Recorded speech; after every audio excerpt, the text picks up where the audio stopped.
लहानांपासून मोठ्यांपर्यंत सर्वांना आवडणारे शेंगदाणा लाडू आज आपण बघत आहोत.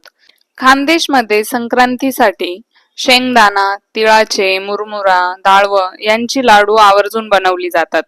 खानदेश स्टाईलने आणि अगदी झटपट होणारी अशी लाडूची ही रेसिपी आहे आणि तेही अगदी खुसखुशीत, जराही कडक न होणारे. नमस्कार, मी ललिता आपल्या सर्वांचं स्वागत करते कुकिंग विथ ललिता नंदाळे या खानदेशी कुकिंग चॅनल मध्ये. सर्वात आधी कढई गरम होऊ द्यायची आहे. मी 2 वाटी शेंगदाणे घेत आहे. त्यातील 1 वाटी शेंगदाणे भाजून घेत आहे. शेंगदाणे मंद आचेवर चांगले खरपूस भाजून घ्यायचे आहेत. यासाठी थोडा वेळ जास्त लागतो, पण गॅस मंद आचेवरच ठेवायचा. शेंगदाणा दुभागेपर्यंत म्हणजे शेंगदाण्याचे 2 भाग होईपर्यंत भाजून घ्यायचे आहेत. भाजताना शेंगदाणे सतत हलवत राहा, म्हणजे सर्व शेंगदाणे एकसारखे आतपर्यंत भाजले जातील. शेंगदाणे भाजून झाले की एका भांड्यात काढून घ्यायचे आहे आणि राहिलेले शेंगदाणे भाजून घ्यायचे आहेत. तेही सेम प्रोसेसने मंद आचेवर सतत हलवत दुभागेपर्यंत भाजून घ्यायचे आणि सर्व शेंगदाणे थंड करून घ्यायचे आहेत.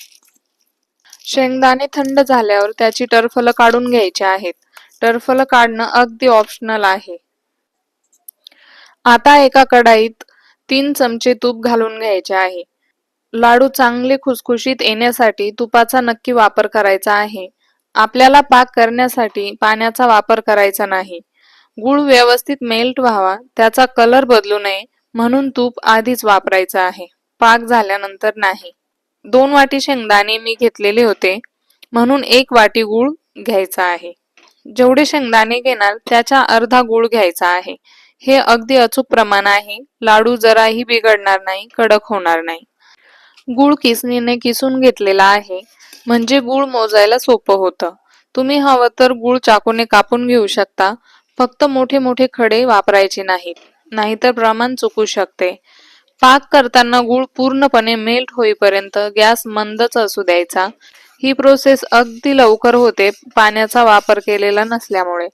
गूळ सतत हलवत राहायचा. पाक व्यवस्थित झाला आहे की नाही हे चेक करण्यासाठी एका वाटीत पाणी घ्यायचं आहे आणि पाकाचा 1-2 थेंब पाण्यात टाकून बघायचा. पाकाची गोळी बनतेच, कारण त्यात पाणी वापरलेलं नाही. आता त्यात चवीसाठी बारीक केलेले वेलदोडे घालून घ्यायचे आहेत. भाजलेले शेंगदाणे घालून घ्यायचे. पूर्ण शेंगदाणे एक सोबत पाकात घातले तरीही चालेल. अगदी अचूक माप असल्यामुळे लाडू जराही बिघडणार नाहीत. गॅस बंद करायचा आणि शेंगदाणे पाकात चांगले मिक्स करून घ्यायचे आहेत. तिळाचे लाडू करताना भाजलेली तीळ काढून ठेवलेली होती.